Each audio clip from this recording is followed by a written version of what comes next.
Okay, hola. This is Jay Brown Yoga Talks podcast.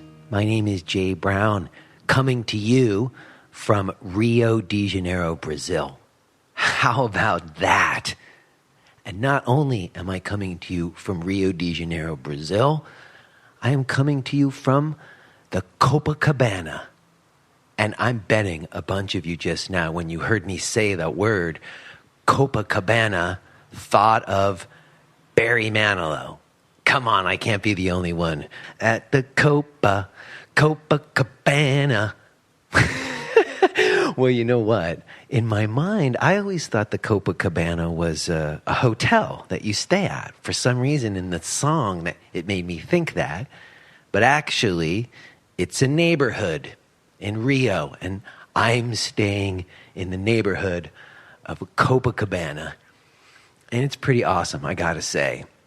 It's a really bizarre mix, Rio. It's like a beach town, which I kind of know because I grew up in Los Angeles, so I sort of know the feeling of being at the beach. It's an awesome beach, like the sand is super soft, you know? And then you've also got like metropolitan city, where I'm walking down the street and, it doesn't feel all that different than New York, you know? But then you also have like rainforest. The city is built in and around these like mountain forest ranges, and then there's like 10 tunnels that get you from one part of the city to the other part of the city that run like underneath these like big mountain ranges. And then on top of the tunnels, the mountain ranges is where all the favelas are, the ghettos, like when you see in the movies. I don't know if you guys say, I think that movie was called City of God, where you see the favelas. They're like these kind of like lawless neighborhoods almost that are like on top of the tunnels that get you from one part of these metropolitan cities to the other. I mean, the end result of it, it feels like you can't put your finger on what Rio is. It's like a moving target, you know, like a samba or something, you know. But it's really cool, and I want to give a shout out to my host Dennis, who brought me here. We're gonna have some workshops over the next 2 days, and I'm pretty excited about it. I've been here for a day or so already, and eating all kinds of bizarre fruits that I've never heard of, and it's just really great to be in South America. I've never been in South America before, so the feeling of it feels very, vibrant, and also, though, a little bit of a dark underbelly, you know? Like, when I was going to get ready to go today, my host was like, are you going to keep your wallet in your front pocket like that before we go out? Maybe you want to leave it here. And I thought, oh, okay, all right. So there's certainly a little bit of a dark underbelly to the paradise. But it's just great to be here. It feels good. I had a kind of tumultuous few weeks. Those of you who have been listening know. So it's just kind of good to be away. And speaking of the tumultuous weeks that have led up to this week, it's amazing how much the conversations have continued. There's been follow-ups, and I'm feeling pretty good about how the podcast has been facilitating that. So just thanks to everybody who's been writing in, sending emails to me, making comments. I think it's all good. And today's podcast with Sarai Harvey-Smith is a continuation. I mentioned this last week that I recorded a bunch of podcasts all in 1 week, and we're kind of listening to them almost as a series. Well, today we're talking to Sarai, and I think that her perspective is perhaps the most inside on the Ashtanga Yoga community. You'll hear she talks all about the process of what it is to be in the Ashtanga Yoga community and make annual pilgrimages to Mysore. She talks about how you become authorized. And she also speaks very directly to the current situation and possible ways for people to move forward. So I'm very excited for you to listen to it today. Before we do, I am very excited to mention that we have a new sponsor. This episode of Yoga Talks is sponsored by an old friend of the podcast, yogalifestyle.com. During the 10 years that I owned a yoga center, this is where I got all of my yoga-related supplies: mats, blocks, bolsters, books, posters, whatever you might need to help support your practice and study of yoga. You can get it at yogalifestyle.com. I had Ray Greenberg, the owner, on the podcast way back in the beginning. In January 2016, I encourage you to go listen to it.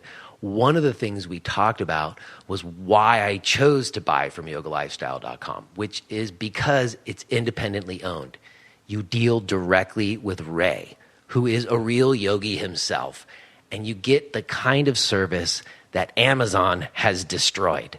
So if you're like me and you want to support businesses that are actually rooted in yoga more than the profit margins of corporations, then you can put your dollars where your beliefs are and go to yogalifestyle.com.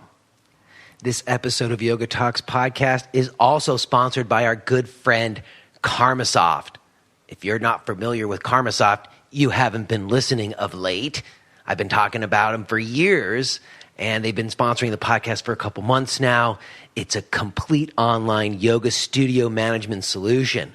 This is the software I used at my yoga center for 8 years before I closed down. I can say unequivocally it is far superior to Mind Body Online.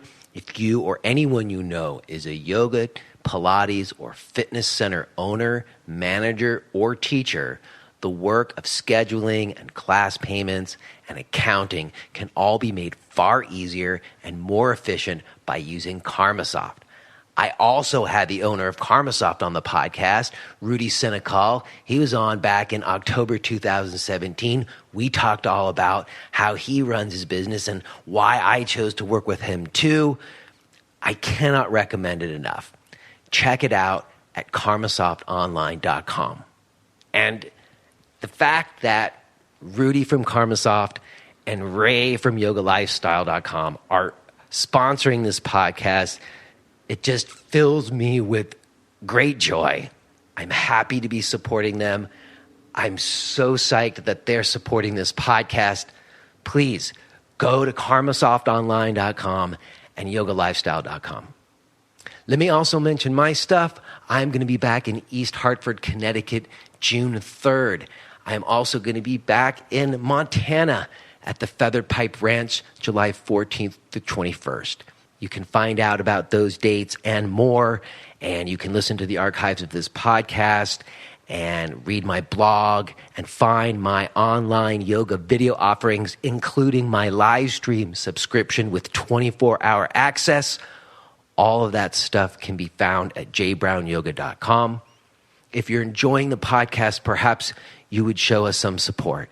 You could go to a blog or podcast page, make a direct donation, or go to Apple Podcasts and iTunes, write a review and give us some stars. We really appreciate those gestures. Let me also mention that next week I'm talking to Matthew Remski, and it's going to kind of finish off this sort of series of podcasts over the last few weeks, and I'm going to allow for myself to move on to other areas of interest and discussion. But next week, I am going to talk to Matthew. Maybe I'll say a little bit more about that on the other side. But for now, let's go ahead and listen to this talk I had with Sarai Harvey-Smith.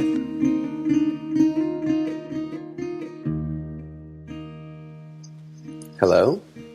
Hello. Hello. Hi, Jay. How are you? Forgive me. Tell me how to pronounce your name right. Is it Sarai? Yeah, that's exactly it, Sarai. Cool. Hi, Sarai. Hi. Not many people get it right the first time. Oh, okay, good. I took a guess. I'm glad I got it. And cool. How are you doing today? I'm good. Yeah, I've just had lunch. Oh, that's right. So, I just woke up, had my oh, first cup of tea. where are you? I'm in Pennsylvania. So Okay. I believe, 7, 8 hours behind you or something. Okay. But here we are on a Monday, no less, right? Yeah. Did your day go okay so far? You're in the middle of it. Yeah, it's been good. Got up early with my daughter. She's 2.5. Oh, okay. And You're still in the throes of it. I have a yeah. I have a 3-year-old and an 8-year-old. And somewhere I feel like around 4 or 5, it starts to feel like you come out of the trenches a bit. Okay. Yeah, it still feels really full on at the moment. Yeah, you still got to get up in the night and stuff. No, not anymore. I mean, unless she's been sick or something, but she's pretty good. She just sometimes wakes up early, and I need 8 hours, so that can be hard. And then she's just non-stop all day. But I do have a childminder. She's with the childminder at the moment. Okay, that's cool. I've given you a good reason to not have to be on mommy duty. Yeah, exactly. I understand the need for reasons to not have to be on parent duty. Yeah. Well, cool. Well, I appreciate you giving me some of your time, and we don't know each other at all, but just to kind of give you and anybody listening some background behind why I reached out to you, on several occasions, episodes of the podcast, I'm talking to somebody and they bring up the fact that they've met Pattabhi Jois, and I feel compelled to say, oh, well, what do you think about what's been going on? And in all those occasions, it just felt like I was doing a pretty crap job of sort of considering what's really been going on with that situation. A lot of the people I was asking, they weren't necessarily so within the community, and sometimes I was just feeling nervous when I brought it up, and it just felt like I was never really kind of addressing what seems to me to be a really important thing that not a lot of people are necessarily talking about. And so I reached out to 3 people who I felt like were kind of, I don't know, from more within the community. I spoke with Scott Johnson, who's also there in London. Do you know Scott? I know who he is, but I don't think we've ever met, actually. Okay, well, I met him when I was there in January, and I reached out to him, and I had a conversation with him, but, he's not authorized and never been to Mysore before, but is a very devout Ashtanga practitioner. Yeah. And then I saw what you wrote on Facebook, which was seeming to me to be the most unequivocal statement from anybody I know who had done all of the trips to Mysore and been authorized. Yeah. So that's just for you and for anybody listening why I reached out. And everybody got back to me. So I think you're the third one that I'm talking to, and they're all kind of different perspectives looking at the same situation. So before we kind of get totally into that statement that you wrote, I do want to hear a little bit more about sort of how you ended up getting to the point in which you wrote that. I always think there's context and background behind people's viewpoints. So if you don't mind, I'd just love to hear a little bit about how you got to it. I know that I read in your bio that your father taught you some yoga at a pretty early age. How young were you when your father first exposed you to yoga? I'm not really sure. I mean, he's dead now, so I can't ask him, but I think I was about 12. And I didn't grow up with him. So my parents separated when I was 4. So I lived with my mum and my stepfather. But I remember visiting him one time, and he got up early with his partner and did some sun salutes. And I was just curious, and I was like, what are you doing? And he taught me the sun salutes. And it was the Shivananda sun salutes. Knees, chest, and chin. Yeah. Yeah. There was no Ashtanga in New Zealand at that time. Mm-hmm. And but I always knew about yoga because my mum did it when she was pregnant with me. And so she kind of, I don't know, I suppose my parents were interested in Eastern philosophy and meditation and that sort of thing, coming out of the sort of 70s and hippie counterculture. So, I mean, these ideas were around, and And I was attending Indian dance classes from about the age of 6 as well. And I did that for about 6 years. And how does that happen? Where does the interest in Indian dance? Did your parents be like, hey, try this? Or did you just have interest in that? That happened through a friend, actually. So I was going to a Steiner school.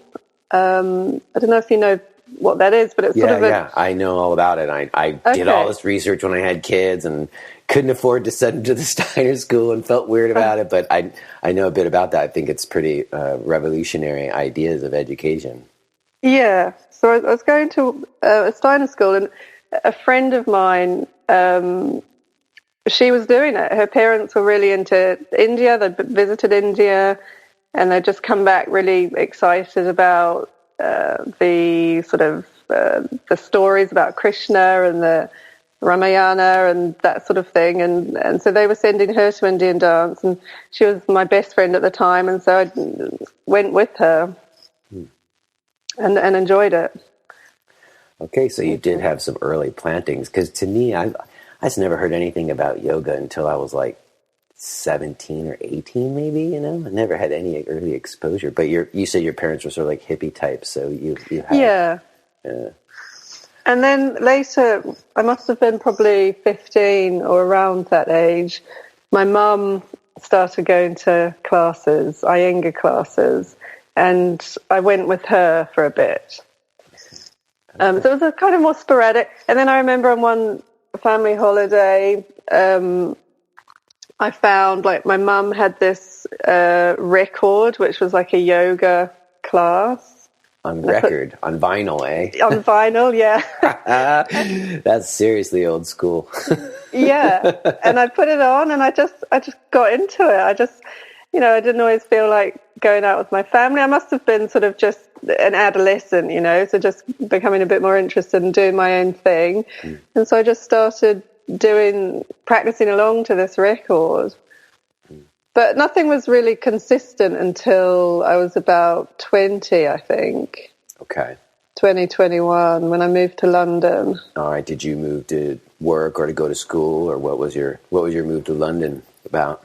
So a lot of my friends were doing it at the time, because New Zealand felt quite isolated back then, with no internet and all of that. And so it was just a cultural thing to sort of go abroad for a couple of years. We could get 2-year visas and sort of just live and work before uni or before settling down or whatever.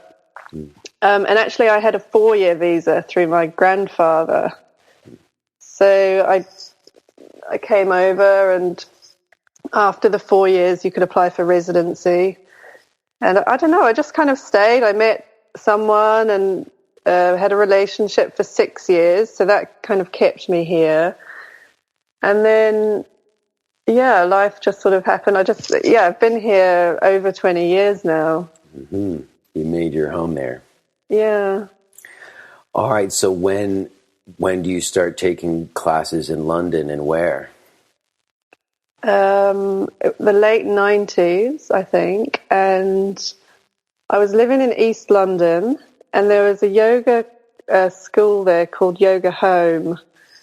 And there wasn't many yoga centres at that time. Mm-hmm. And actually, I wasn't seeking out yoga. I was going to kickboxing classes a couple of times a week. Okay. And nice. Yeah. Do you still kickbox now? No, not at all. Yeah, okay. But I was enjoying it. I was doing it with a friend. Yeah. And it was really good exercise. It was fun. And then I injured my knee. I sort of twisted it, like doing a roundhouse kick. And so I couldn't do it for a while. And I went to the doctor, and they sent me to the physio. And it was either the doctor or the physio said, "Oh, try yoga to sort of help recover, I suppose." So that's when I sort of thought, okay, let's have a look around, see what there is in my area. And, even in the late 90s, the doctors were telling you that. That's pretty interesting. Yeah. Mm-hmm. Or it might have been the physio. I can't remember. Mm-hmm. But it was definitely suggested. Mm-hmm. I think that happens a lot, but yeah, those are some pretty early times, Mm. And I remember ringing the yoga studio and saying, I want something that's quite challenging. I don't want, just to be relaxing. You were coming from kickboxing, so. Yeah. And so I booked onto an Ashtanga beginner's course. Right.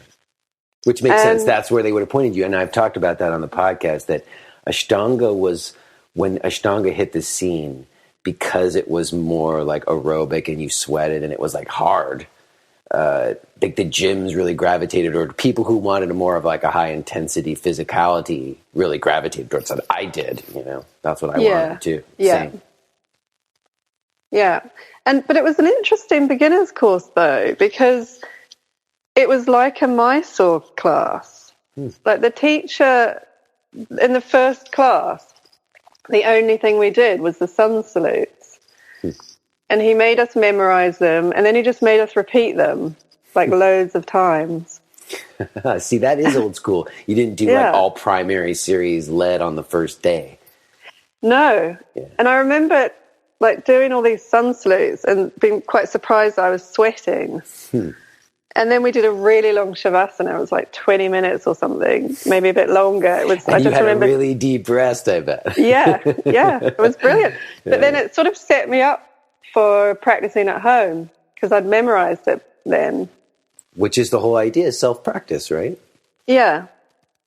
Yeah, so that was good. So I did that beginner's course. I sort of practiced at home. And then I would attend a once weekly primary series class. And that was led? Yeah, at the centre, because there was no Mysore at the centre. I didn't know what Mysore style was. And the primary series class was a bit too much at first. The whole thing, huh? Yeah, it was quite full on. But I kept going. Yeah. And I went for 2 years, around about 2 years. And then I started to just become curious about the whole Ashtanga yoga thing. And so I started asking questions to my teacher, like, where do you practice and that kind of thing.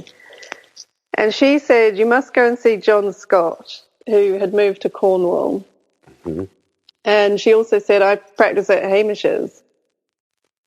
And that's all she said. I was like, what's Hamish's? But then I did a bit of research and I found that there was a teacher in East London at Yoga Place, E2, it was called, and that was Alex Medine. I'm sorry, what is that thing that you said, Hamish's? What's Hamish's? I don't know.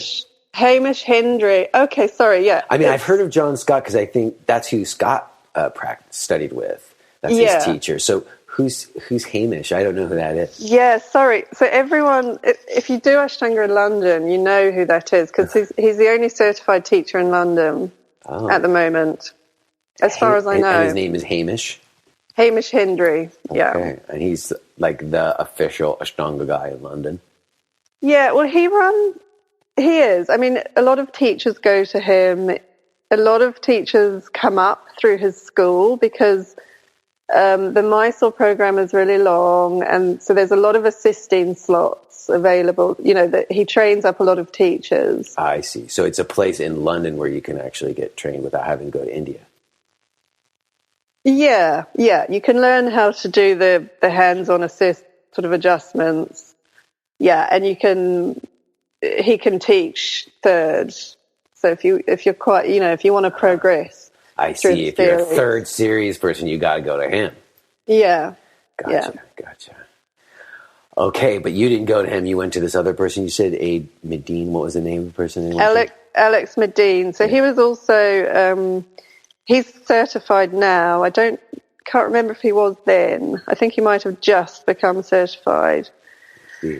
And why did you choose to go to him instead of Hamish? I think I emailed Hamish's and they were full. I think that's what happened. I got onto the wait list. And so I went to Alex, but I didn't go there very long because then a space came up at Hamish's. Okay. So you did eventually practice there. Yeah. So I think I was only at Yoga Place for a couple of months. Wasn't very long. Okay, so now you're deep in, and you've got to be doing what, 6 days a week, no moon days, right? No, at that point I was doing, because I couldn't afford to pay for that. So I was just paying for 3 days a week. Okay. And I was practicing at home a couple of days. This is when I was going to Alex. Okay. And also around this time, the teacher I'd been going to at Yoga Place, the first yoga studio, Yoga Home, the first yoga studio that I went to, she was encouraging me to train to teach. So I was looking at teacher training courses. There was hardly any around. I found one, which was like an offshoot of Shivananda, like a 1 month, 200-hour thing. I see. So you moonlighted. No, So I was thinking about changing over to becoming a yoga teacher. So I was still working in my day job. I was a PA. I mean, I was 21. No, I must have been 22 or 23 or something. I was also doing a part-time degree. So I was quite busy. Yeah. When you're in your 20s, you got all that energy. You can juggle that many balls, can't you? Yeah. And then when I started going to Hamish's, it was actually a vacancy for the later slot, the Mysore program that started at 9. So they run Mysore from like 5:30. Back then, it was 5:30 a.m. to about 1:30 p.m. So there was Hamish in the morning till 10. Roberta Gianotti, 9 a.m. till 11, I think it was. And then there was Anna, Hamish's wife, and Denise Christian, who did like 11 till 1, or something like that. I can't remember the exact details. So the vacancy was for Roberta's class. So she's an authorized teacher who still teaches in London.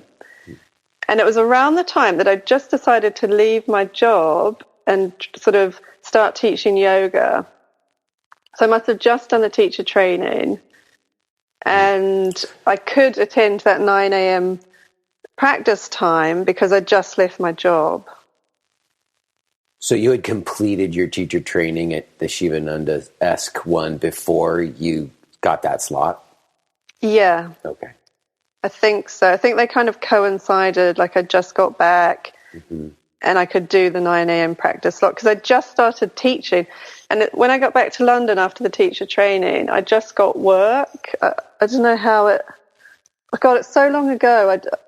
The details are a bit hazy, but I think the first teacher that I've been going to her primary series class for 2 years, like once a week, I think she passed some work on to me. Okay. So I just started to pick up classes. And were you teaching Ashtanga or the Shivananda style that you did in your training? I was teaching Ashtanga because by then I was a full-on Ashtangi. I was like, I was I hear you. So you had done that training, but you were well more aligned with Ashtanga at that point. Yeah, because there wasn't any Ashtanga training of that sort. I mean, and I didn't really know about Mysore when I was thinking about doing the training. So you're already teaching Ashtanga when you get the slot at Hamish's place? Yeah. All right. Yeah. Okay. And so what's your experience when you start practicing there? And you start getting to really... You say you're going 3 days a week and then doing a couple days a week on your own. Yeah, so that's how I started at Hamish's as well. So I was going to Roberta, and then I was probably practicing there 2 months when Roberta asked me to assist her, and I said yes, which meant I had to practice earlier. So then Hamish became my teacher then. And he started giving me second series postures quite quickly. So as and then I could practice for free. So then I started coming every day.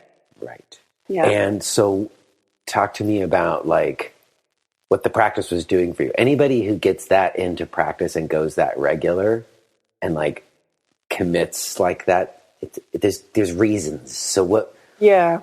you had early exposure. What was it? What was the thing that it was doing for you that was fueling that kind of passion? I think there was a few different things. I think it was, as a foreigner in London, I think it provided me with a community of like-minded people. And I think that was quite a strong pull. Because, I was raised a vegetarian, and then suddenly I was in this community where everyone was vegetarian. Things like that. No big problems every time you try to have dinner. Yeah. I get that. Yeah. So that was really lovely. Yeah. And especially since I started assisting and meeting other teachers, it was a real community, and we would all look after each other and pass work on, and it was quite easy to then build up classes back then because of the small community, and there wasn't that many yoga teachers around. So there was that. And then I think there was also like a love of just moving and feeling fit and feeling strong, because I am a bit hypermobile. So it's really important for me to be strong, otherwise my body aches. Right, and that makes sense too when you do like lotus work and everything. If you've got more mobility, then those poses sometimes can make more sense. Or not. Yeah, exactly. It was easy for me to do the posture. Well, it wasn't easy, but if I practiced, then it came. It was possible. And so there was that. So the endorphins and just loving exercising and everything. But then I think there was an emotional component too. I think it provided me with some kind of containment, I think, of my feelings. It got me in touch with myself, gave me space to just observe, and it sort of helped at times of stress, or if I was feeling anxious, or if something was going on, practicing would help me feel better. Did you have injuries from your practice? I don't ever remember anything really serious happening. I did I did something to my sacroiliac joint at one point. That was quite painful. I was doing Dvipada at home, and it was winter. Oh no, it was Yoga Nidrasana, sorry. And I just felt something sort of, my sacrum, just something happened down there. I finished my practice, did all the second, and then just couldn't really walk very comfortably after that. But that was the only one that was really bad. I had pains occasionally, but it was never anything that sort of persisted. But I did burn out. Like my nervous system, so from practicing second and third, I think I really damaged my hormones. I developed an underactive thyroid. And you think that was from an overexertion in practice? I think so, just a consistent overexertion without any awareness of having to rest. I get it. I ranked my body so much in my 20s, and now I'm in my 40s and I'm reckoning, with a lot of it. I get it. Oh yeah, absolutely. Me too. And we're not the only ones. Definitely not the only ones. Yeah.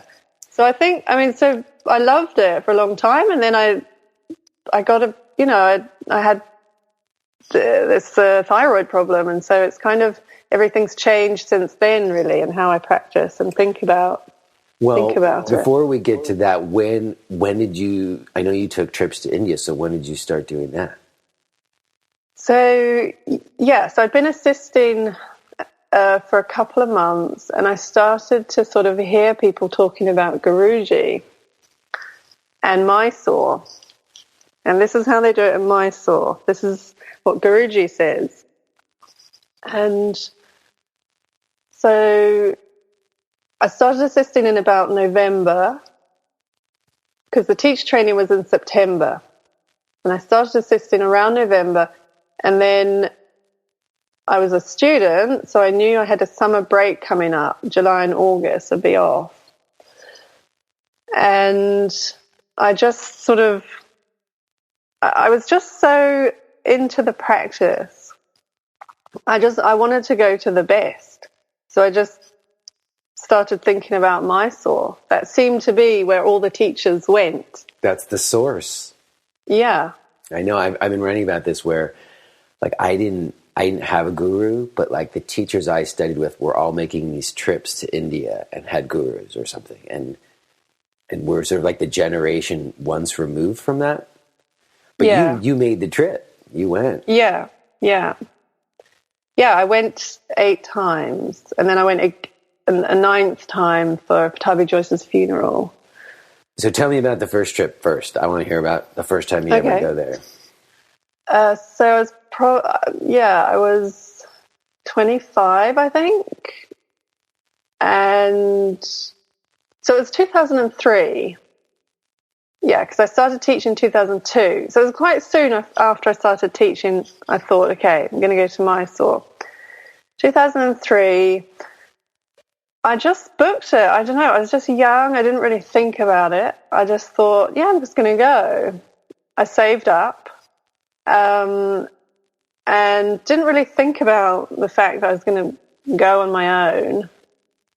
But then Hamish and Roberta and other teachers sort of gave me lots of advice, like who to get in touch with when I got there, and, you know, how to get from the airport to Mysore. Yeah, you need that kind of advice. It's a whole other world. Yeah. Yeah. And, you know, how to find a flat and where to go for breakfast. All the important information that you need to know. They didn't tell me, though, about Shala time. The clock in the Shala in Mysore is 15 minutes fast. so I got in trouble on my first day. I was late. You're considered late, even though it's 15 minutes fast? Yeah. Oh, yeah. Wow. That was an important piece of information. It was. You got to reset your clocks. Yeah. So I turned up, and I didn't know anyone, so it was quite a strange place to just arrive at. And it was the new Shala. It was the first season in the new Shala, which was much bigger. And it was quiet. There was only maybe 50 or 60 students, probably more like 50. I think there was only one group for the lead classes, so it would have been around 50 students. And there was a lot of people from New York there, New York yoga teachers. That does not surprise me in the least. Yeah. Yeah. They want to get away from the heat, right? Well, no, I just think that New York was a real, like, kind of hotbed for yoga. And at that time that you're describing it, 2003, something I've been talking a lot about, like, the way that you had, like, legitimacy as a teacher was to point to a lineage or a guru. Like, there wasn't, so people wanted to have, like, be legitimate yoga teachers. And especially if you were an Ashtanga person in New York, there was, like, those who had gone to Mysore and those who hadn't, you know? Right. Yeah. So I think there was just a lot of people from New York making that pilgrimage because they were just wanting to get on board. Yeah. Yeah, and a lot of them were authorized or certified. I mean, Noah and Kimberly were there, Noah Williams, Rolf and Kirsten. A lot of people who I think of as my generation took their first trips around 2002 to 2003. Like Harmony Slater and sort of people like that. So it was it was an interesting time because it seemed to be loads of the older students there, and then there was those of us who were on our first or second trips. The young guns coming in. Yeah. See, I was one of those too. We were in our 20s. We were hungry. Yeah, I remember. Yeah. Yeah. All right, so you're there and you just show up and it's Mysore, so you just put down your mat and start practicing, or like, how does it go? Does somebody greet you, or? So you have to register at the Shala at a certain time. So it was the afternoon, I think. So yeah, so I turned up. I met Pattabhi Jois. What's that like? What happens when you meet Pattabhi Jois for the first time? What happens in that scenario? I mean, I was quite shy back then, so I don't know. He was an old man, really. He was in his 90s or his almost 90. He must have been 88 or something. And I think Sharat was around, but he was the one that you would pay. And, I mean, he didn't have very good English. You mean you gave your money directly to Pattabhi Jois? Yeah, so you had to pay. You had to pay cash as well. So you had this massive wad of cash. You handed him a wad of cash. That's one of the first things that you do? Yeah. Well, you sit down. He says, hello, what's your name? And you tell him. And then he says, okay, how long are you staying for? And you tell him that. And then he says, okay, and this is how much. Wow. That's wild. Okay, so you hand him your wad of cash for your registered time. And then what happens? And then he probably also asked me where I was from as well. So, and then so I gave him the money, and then you just have to sit there whilst he counts it, just manually counts it. I mean, after a couple of years, he got a money counter machine. So he put it in this machine, and it would just do it with his finger. Yeah. But that didn't arrive for a few years. So he would just sit there, and it would take so long to count it because there's so many notes. And so it was kind of awkward. Yeah, it was strange. That is really bizarre. So he counts the money. Okay. And then he says, okay, you come at this time. And he gives you your time slot. Mm-hmm. Mm-hmm. And then that's it. But also, I mean, it was quite... I remember feeling a bit nervous because, you've come to the source and this place has a reputation and everything, and he has a reputation. And so it was quite, it was quite a sort of I did feel a bit nervous meeting him and practicing as well at first. Did you feel like you had to measure up?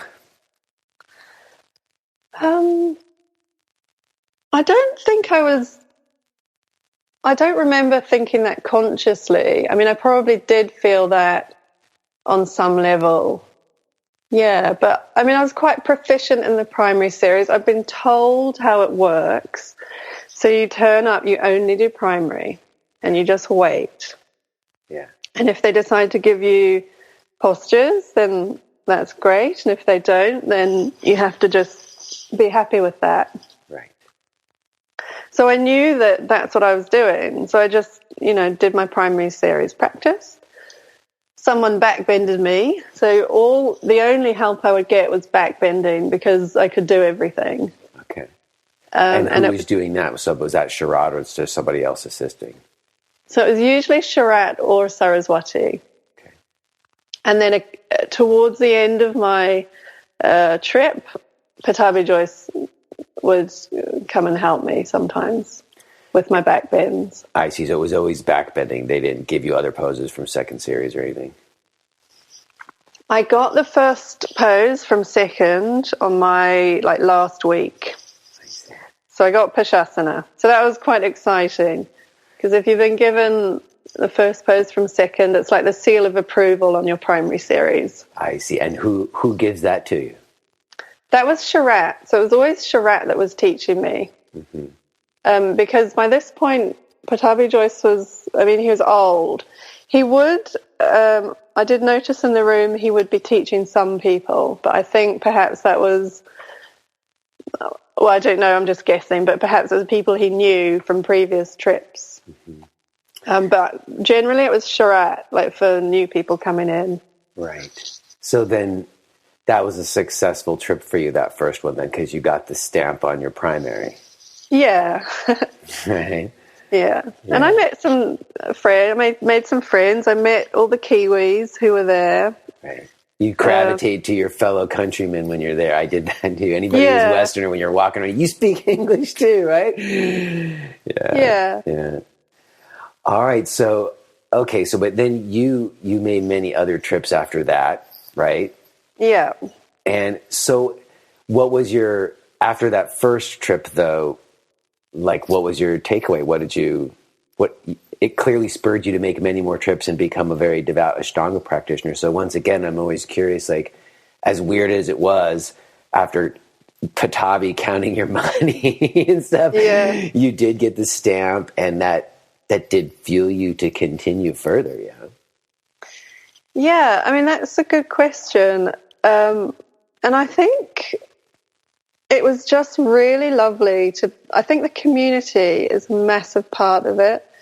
So just being surrounded in people who are interested in yoga and talking about yoga and just, practicing in the morning. So you're doing the thing that you love. And then we had all day.